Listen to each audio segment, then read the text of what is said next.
In this video, we'll be taking a look at 5 NHL games happening on March 26, 2026, and providing you with free team picks and total picks for each one of those games, so 10 picks in total. Welcome back to Cash Out Sports. Let's dive right into it. Oh, and don't forget to subscribe and to click the bell icon to get notified as soon as these videos get released so that you have more time to plan out your bets as we provide these videos on a daily basis. I can guarantee that you'll have all the important information that you'll need on these 5 NHL games after fully watching this video.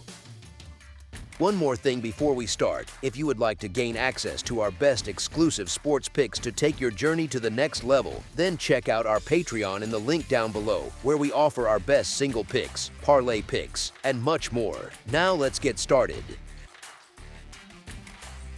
Minnesota Wild versus Florida Panthers. There's something about betting on a team the public has completely written off that gets the blood pumping, and tonight's matchup between the Minnesota Wild and Florida Panthers is one of those spots where the narrative doesn't match what's actually happening on the ice. The Panthers are sitting at 35 to 32 to 3 on the year, practically staring down playoff elimination with a dozen games left on the schedule and missing roughly half their forward group to injuries. On paper, this looks like a stay away. But here's the thing, hockey doesn't care about your spreadsheet. Florida has won 3 straight at home heading into tonight, and their last outing, a 5-4 shootout win over Seattle on Tuesday, showed exactly the kind of fight you'd expect from a group that's raised the Stanley Cup 2 years in a row.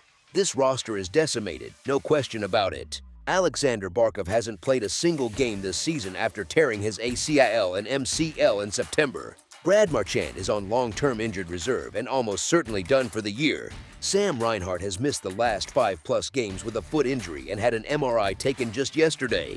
Anton Lundell took a cross-check in Edmonton, fractured a rib, and coach Paul Maurice said point-blank he's not coming back this regular season. Nico Mikola's knee injury ends his year too. Uvis Belinski's broke his foot. It's honestly brutal. And yet, this team keeps showing up. Sam Bennett has been carrying the offensive load like a man possessed, sitting at 25 goals, 28 assists, and 53 points while leading the club with 179 shots on goal this season.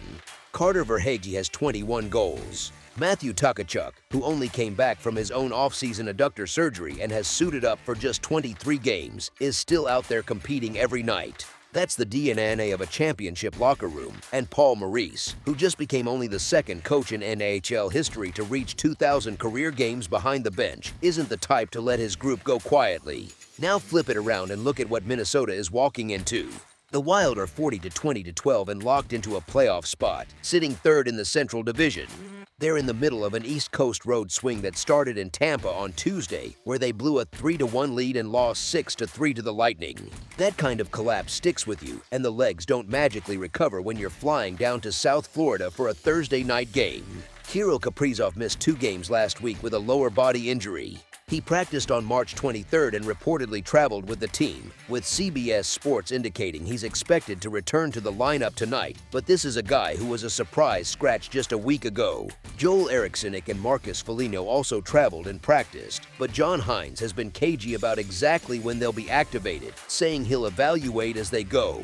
That kind of uncertainty doesn't exactly scream full-throttle effort. Here's what really matters, though. Minnesota has virtually nothing urgent to play for tonight. They're almost certainly facing Dallas in the first round regardless of how this trip shakes out. Meanwhile, Florida is fighting for its life in front of a home crowd that's watched this franchise win it all twice. You're getting a 2-time defending champion at plus money, riding a home win streak with a coach who refuses to let his team mail it in. The market is overcorrecting for Florida's record and injury list without accounting for the desperation factor for the pride of a championship group that still believes it has a pulse. As our first pick for this matchup, the Florida Panthers money line is our full game side pick.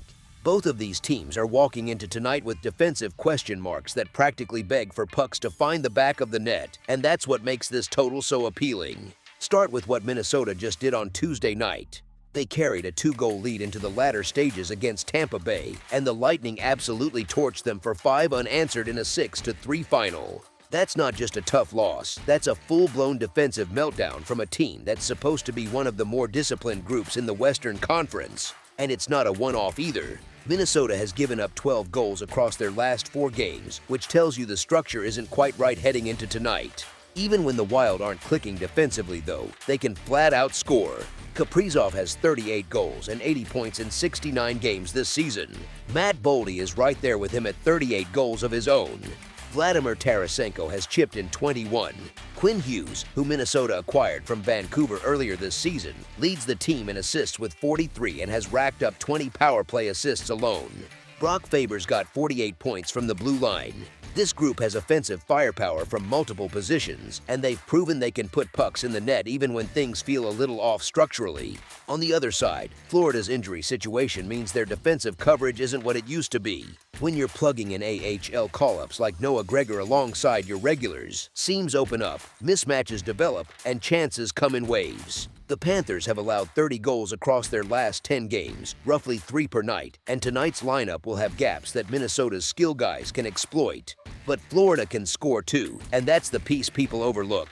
Their last game went 5-4 in a shootout. The first meeting between these two clubs this season on January 24th in Minnesota went to overtime at 3-3 before Florida won 4-3.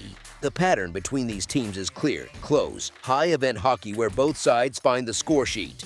When you factor in that Minnesota is playing their second road game in 3 nights after a defensive implosion, that Florida is desperately pushing the pace trying to stay alive, that the Panthers' depleted roster invites chances against, and that Jesper Wallstedt, a talented but still young 23-year-old goaltender sporting a 2.75 goals against average, is the likely starter for the Wild on the road tonight, the recipe for a game that climbs past the projected total is staring us right in the face. As our second pick for this matchup, over the projected total is our full game total pick. Dallas Stars versus New York Islanders. Dallas comes into tonight's game looking like one of the most dominant teams in hockey on paper, and honestly, the casual bettor sees that record and just assumes this is a layup.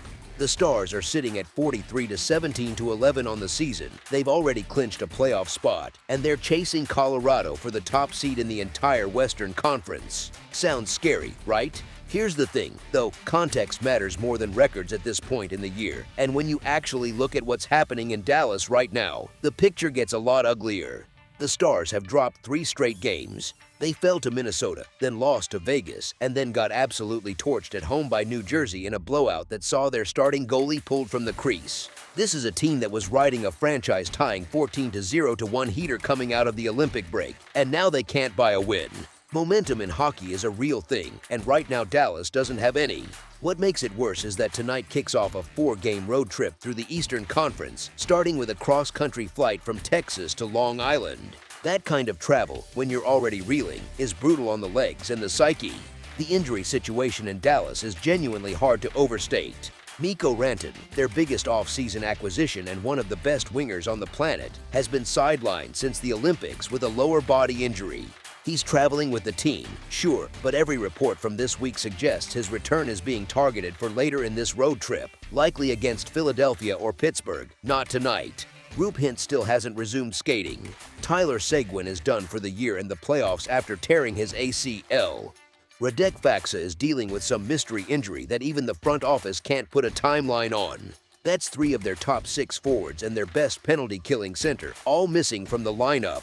Dallas has been plugging the gaps with guys like Oscar Back, Colin Blackwell, and Nathan Bastian, players who were supposed to be healthy scratches for most of the year, not logging meaningful minutes in late March. On the other side of this matchup, the Islanders are playing a completely different brand of hockey than most people give them credit for. Patrick Roy has this group scrapping and clawing for every point, and they have to because they're sitting right on the edge of the wild card bubble at 40-27-5. Every single game from here on out carries playoff weight for New York, and that kind of desperation creates an energy you can feel through the television. UBS Arena has been a fortress, too. The Islanders are 14-6 in their last 20 home games, and this crowd knows exactly what's at stake tonight. Ilya Sorokin is the backbone of everything the Islanders do, and he's been otherworldly. He leads the entire NHL with 7 shutouts this season and just blanked a Columbus team that had been on a 12-game point streak. Even better, Sorokin didn't play in Tuesday's loss to Chicago, meaning David Rittich took that start and Sorokin comes into tonight rested and locked in. When you have a goaltender playing at a Vezina level who also happens to be fresh, that's a massive advantage against a depleted offense. There's an emotional layer to this game that shouldn't be ignored either. The last time these two teams met back on November 18th, the Islanders won 3-2, but the game ended with Rantanen delivering a boarding hit on Alexander Romanov that was so violent it required shoulder surgery and ended Romanov's entire season. Patrick Roy was publicly furious afterward and promised a response the next time these teams crossed paths. This is that next time. Even though Rantanen probably isn't suiting up tonight, that kind of emotional energy doesn't just evaporate. This is a team with a score to settle, playing at home, backed by one of the best goalies alive, fighting for its playoff life against a Stars team that's limping into Long Island after 3 straight losses and a cross-country flight. You're getting plus money on the home team in this spot, and sometimes the books just hand you a gift because casual bettors see the bigger name and don't look any further. As our first pick for this matchup, the New York Islanders money line is our full game side pick. Both of these teams have been involved in some genuinely wild scorelines lately, and that's the first thing that jumped out when breaking down the scoring environment for tonight. Dallas just played a game that finished 6-4. Before that, they gave up 3 to Vegas. The Islanders lost 4-3 against Chicago on Tuesday, and before that, they were on the wrong end of a 7-3 beatdown in Montreal. These are not defensive slugfests right now. Both clubs are hemorrhaging goals, and the reasons for it go well beyond just a bad game or two. The Stars' defensive structure has been compromised all season, honestly, because of the goaltending inconsistency. Jake Oettinger's save percentage this year is hovering around league average, which is a career low for a guy who's supposed to be one of the better young netminders in the sport. He's been pulled in recent outings, and the confidence between the pipes in Dallas just isn't where it needs to be. The forward depth problems from all those injuries compound the issue because when you're icing AHL caliber players in roles they weren't built for, puck possession suffers, turnovers increase, and the defensive zone coverage falls apart. The Islanders' blue line is in rough shape too, and this is where things get really interesting for the scoring outlook. Romanov has been gone since November. Ryan Pulock has missed the last 2 games with a lower body issue, and his status tonight remains unclear. Tony DeAngelo went down in the first period against Chicago on Tuesday and was being reevaluated, so there's a real chance he's out too. Anthony Duclair is also dealing with a lower body issue and is day-to-day. That means New York could be rolling out a patchwork defense featuring Adam Bachvist, Carson Soucy, and potentially Isaiah George, who was just recalled from AHL Bridgeport. When you strip away established defensive pairings and force a team to improvise on the back end, gaps open up, odd man rushes happen, and the puck ends up in the net. Even Sorokin, as elite as he's been, has given up 3 or more goals in 4 of his last 7 outings. The best goaltenders in the world can only do so much when the coverage in front of them is being held together with duct tape and good intentions. The historical head-to-head data here is pretty telling as well. The over has cashed in 8 of the last 11 meetings between these teams when Dallas travels to play the Islanders. That's not a fluke, it's a pattern driven by the fact that both organizations generate enough offensive talent to trade blows when they meet. Dallas still boasts the second-best power play in the entire NHL at 29%, and given the emotional temperature of this game, the Romanov revenge factor, the playoff desperation, expect the referees to stay busy. Penalties mean power plays, and power plays mean goals. The Islanders can put the puck in the net too. Bo Horvat has 29 goals on the season. Matthew Barzal is quarterbacking the offense with 64 points. Rookie Matthew Schaefer just became the youngest defenseman in NHL history to reach 50 career points and activates from the blue line like a 4th forward. Emil Heineman has quietly hit 20 goals. Braden Shen has been a spark plug since arriving at the deadline from St. Louis, chipping in 4 points in his first 6 games as an Islander. Both teams have every reason to push pace tonight. The Islanders can't afford to sit back and play conservative when they're chasing a playoff spot. Dallas, despite the losing streak, still has Jason Robertson and Wyatt Johnston, 2 of the top 5 goal scorers in the entire league, who can find the back of the net on any given shift. When 2 teams with this much offensive firepower meet under these circumstances, one desperate, one frustrated, both with compromised defensive depth, you get a recipe for a game where the puck finds twine early and often. The way both of these teams have been playing recently, you might see tonight's number handled before the 3rd period even starts. As our second pick for this matchup, over the projected total is our full game total pick. Columbus Blue Jackets versus Montreal Canadiens. There's something about a team that plays better on someone else's ice that just makes you sit up and pay attention. Columbus has been one of the most dangerous road teams in the entire NHL this season, sitting at 20-8 away from home. And if that doesn't jump off the page at you, I don't know what will.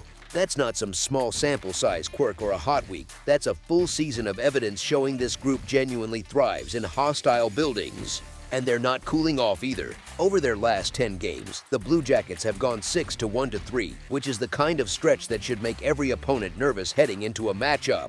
Here's the thing about tonight though. Montreal is banged up, and not in a minor next man up kind of way. Kirby Dach has been out since mid-March with an upper body injury he picked up against Anaheim, and the team announced he'd miss 2 to 4 weeks. He's not suiting up tonight. Josh Anderson, their physical power forward who brings grit and penalty-killing ability, has been day-to-day with an upper body issue since March 19th. As recently as March 23rd, he was only skating in a non-contact jersey at practice, so his availability tonight is a genuine question mark. And then there's Patrick Lane, who hasn't played a game since October after core muscle surgery. Even though he's been practicing, the coaching staff made it crystal clear as of last week that they have zero intention of activating him right now. That's 3 significant pieces either confirmed out or very much in doubt for the Canadiens. Columbus, on the other hand, is rolling in close to full health. Their only notable absence is Erik Gudbranson, a depth defenseman who's been day-to-day, and Brendan Smith on long-term IR, which hasn't mattered much to this team's success anyway. The engine that's been driving this breakout season, the young forwards, the blue line contributors who've exceeded every expectation, the goaltending that's been rock solid away from home, all of that is intact and humming. And honestly, people keep trying to frame this Columbus team like they're some scrappy underdog having a cute little year. They're not. They're 38-22-11 and holding down a playoff spot in the Metropolitan Division through 71 games. That's earned, not lucky. The Canadiens sit at 39-21-10, so these teams are practically mirror images in the standings, but only one of them is dealing with a depleted roster right now. Montreal did beat Carolina 5-2 at home 2 nights ago, which looks great on paper. But divisional games take a toll, especially when you're already short-handed. Columbus also played 2 nights ago, winning a gritty 3-2 road game in Philadelphia, and they're riding that momentum right into the Bell Center tonight. Both teams are on equal rest, but only one of them has its full arsenal available. The public is going to see Montreal at home, see the Bell Center atmosphere, and lean toward the Canadiens without thinking twice. But when you've got a team this hot, this battle-tested on the road, facing an opponent missing multiple key contributors, the value is staring you right in the face. You don't overthink moments like this. As our first pick for this matchup, the Columbus Blue Jackets money line is our full game side pick. Both of these teams have been involved in absolute fireworks lately, and the recent scoring trends tell a story that's hard to ignore. Columbus over their last 10 games has played in contests that finished 6-3, 4-5, 4-5, 5-2, 5-2, and 5-1. They hit 5 or more goals 6 times in that stretch, 6 times in 10 games. That's not a fluke or some random hot shooting week, that's an identity. This team plays fast, generates chances in waves, and when the game opens up even a little, they pour gasoline on it. Young forwards creating off the rush, defensemen jumping into the play and activating, depth lines chipping in. When this group gets rolling, the scoreboard lights up. Now flip over to Montreal's side. Even with the injuries we talked about, the Canadiens have been in no shortage of high-scoring affairs recently. Their last several games have produced combined totals of 7, 10, 7, 7, 12, and 11 goals. Let those numbers breathe for a second. Against San Jose, it was a 7-5 barn burner. Against Anaheim on the road, 6-5. Against the Islanders at home just a few days ago, Montreal hung 7 on the board by themselves. This is a team that plays an exciting, aggressive brand of hockey under Martin St. Louis. They push pace, they want their young talent skating and creating, and the trade-off is that defensive structure can get loose in a hurry. And tonight, with a thinner lineup due to those injuries, that gap between offensive firepower and defensive responsibility gets even wider.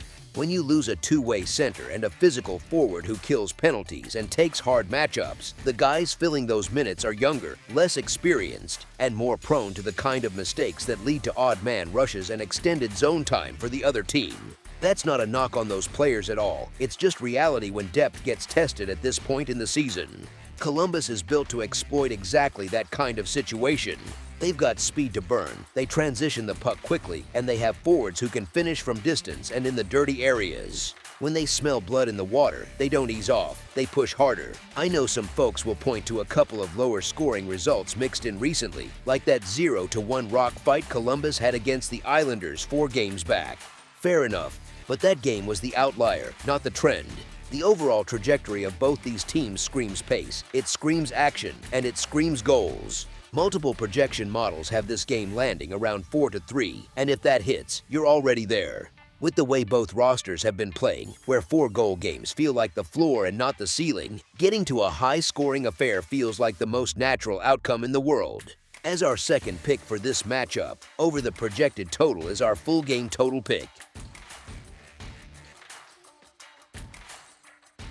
Washington Capitals versus Utah Mammoth. Washington rolls into Salt Lake City tonight riding one of the ugliest road stretches you'll see from a team still technically alive in the playoff race. They got blanked 3-0 by St. Louis on Tuesday, and honestly, the box score was generous. Spencer Carbery's group managed just 21 shots on Joel Hofer, and the head coach himself said their puck play was flat out bad for most of the night. That loss snapped a 5-game point streak and, more importantly, it extended a trend that should genuinely scare anyone thinking about backing the Caps here. Washington has been held to 2 goals or fewer in 6 consecutive road games. 6. That's not a slump you can wave away. That's a full-blown identity crisis happening every time this team boards a plane. Utah's coming off a rough one too, no question about it. Connor McDavid picked their pocket on Tuesday, scoring his 400th and 401st career goals as the Oilers waltzed out of the Delta Center with a 5-2 win. Karel Vejmelka got pulled after 2 periods, giving up 4 goals on just 15 shots, and the whole building felt deflated. Barrett Hayton left the game with an upper body injury 9 seconds into the first period after a collision with a teammate, and there was no post-game update on his status. It was ugly. But here's the thing, there's something about a team that just got embarrassed on home ice and immediately gets a chance to make it right on that same sheet of ice. Andre Tourigny's club knows exactly what's at stake. The Mammoth sit at 37-29-6 on the season with 80 points, holding the first wild card spot in the Western Conference. Nashville is breathing down their neck just 3 points back.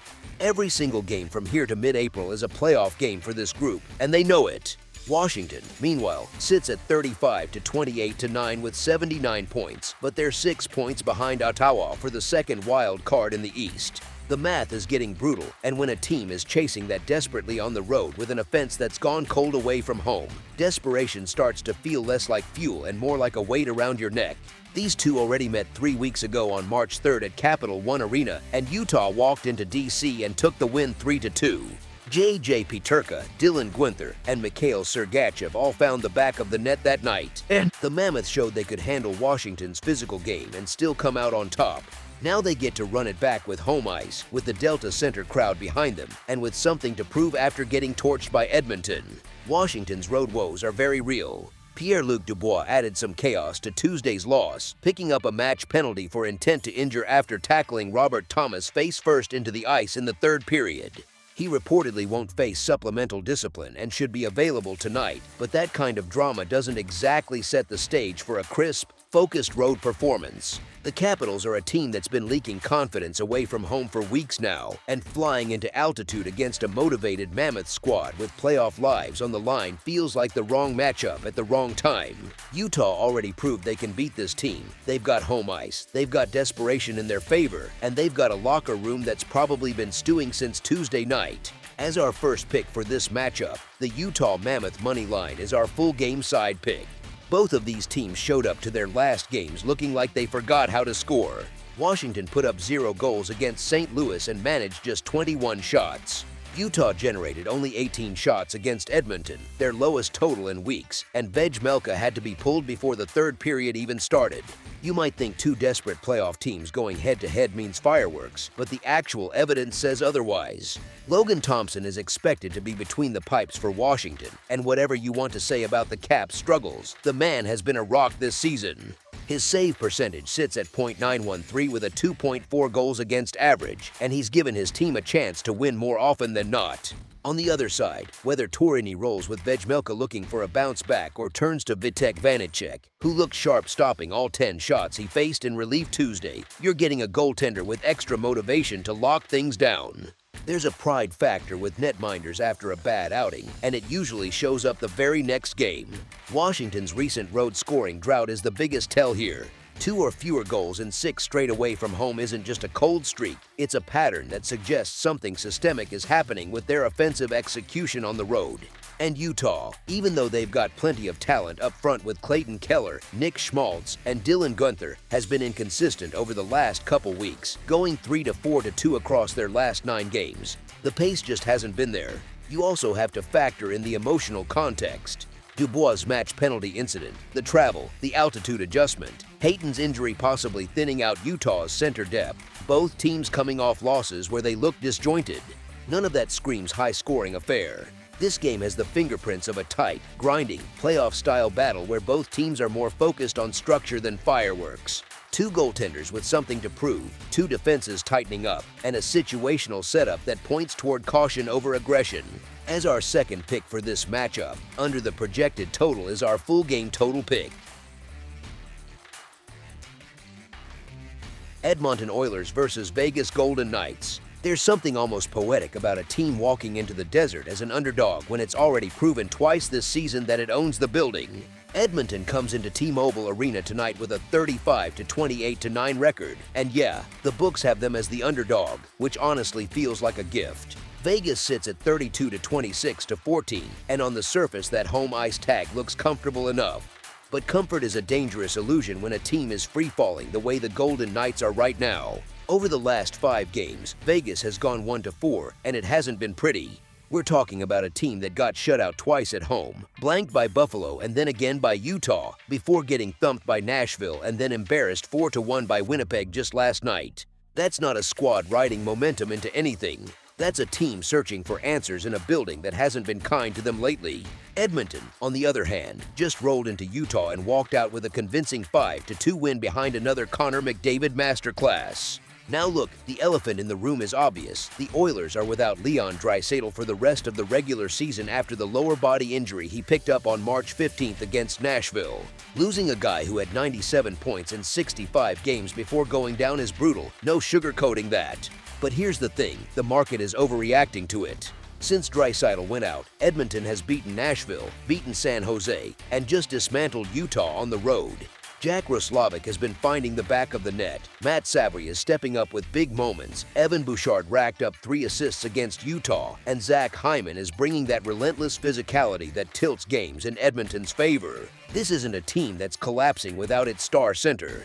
This is a group that's rallying around McDavid with playoff desperation written all over every shift. And the head-to-head narrative here is impossible to ignore. Edmonton has won both meetings this season, 4-3 back in December and 4-2 right here at T-Mobile on March 8th, barely 2.5 weeks ago. Same arena, same crowd noise, same result. The Oilers came in and took what they wanted. McDavid had 2 assists in that one, but Colson broke it open on a third-period breakaway, and Vegas couldn't figure out how to stop Edmonton when it counted. Here's a number that should genuinely make you pause. Vegas has won only 27 of 58 games this season when listed as the favorite. That's a 46.6% win rate as a favored team. You're paying a premium for a club that loses more often than it wins in spots where it's supposed to have the edge. Meanwhile, Edmonton is separated from the Golden Knights by just a single point in the Pacific Division standings, fighting tooth and nail to stay in the playoff picture. McDavid is managing through some hip and groin tightness but hasn't missed a game, sitting at 106 points on the season and closing in on 400 career goals. He's not taking nights off, not now, not with everything on the line.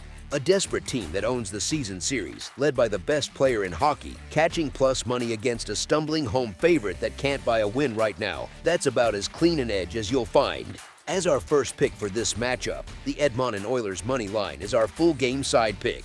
Both of these teams have essentially been playing with the nets widened to the size of a garage door all season, and tonight figures to be no different. Edmonton puts up 3.5 goals per game, which ranks 3rd in the entire NAHL. This is a team that was built to light the lamp, and they do it almost every night. but they also surrender 3.4 goals per game, which sits 28th in the league. So every time the Oilers lace them up, you're pretty much guaranteed fireworks. The numbers back it up in a big way. 44 of Edmonton's 72 games this season have sailed past the 6.5 total goal mark.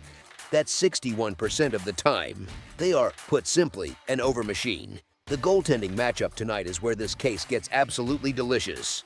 Tristan Jarry has been Edmonton's primary option, and he's carrying an .883 save percentage, which ranks 61st in the league, and that is the kind of number that keeps coaches staring at the ceiling at 2 a.m. On the Vegas side, Adin Hill started last night's loss to Winnipeg and is ranked 67th among goalies, and if they pivot to Eric Comrie as the backup, well, that's not exactly a brick wall either. Carter Hart is still out with the lower body injury that sidelined him since January.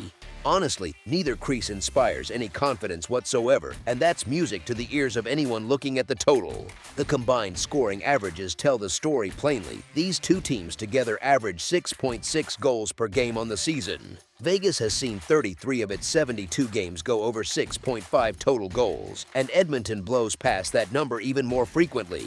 Factor in a Pacific Division race where 1 point separates these clubs, and you've got a recipe for aggressive, risk-taking hockey from both benches. Desperate teams push pace, they cheat for offense, they take chances they wouldn't normally take in February. The season series paints its own picture too. 7 combined goals in December, 6 combined goals in March, averaging right around 6.5 between these two head-to-head. But tonight the conditions are even riper. Vegas is coming off multiple shutout losses, and when teams break out of cold stretches, they tend to overcorrect, opening up defensively while pressing hard to generate chances. Edmonton without Draisaitl is leaning even harder on McDavid's line, which means more ice time, more zone entries, more power play opportunities, and that power play has been among the best in hockey all year. When you stack up the weakest goaltending matchup you'll find on the board, 2 high-event teams with porous defenses, a playoff race demanding all-out aggression, and a season-long trend that has both clubs consistently blowing past the number, everything points in one direction. As our second pick for this matchup, over the projected total is our full game total pick. That's all for now, so if you have any other games you would like reviewed, then leave a comment down below with the game you would like analyzed, subscribe to our channel, leave a like on this video, and we'll get to it as soon as we possibly can. We would also love to hear your opinion on the picks presented to you in this video, whether you agree or disagree with them, so leave a comment down below and do let us know.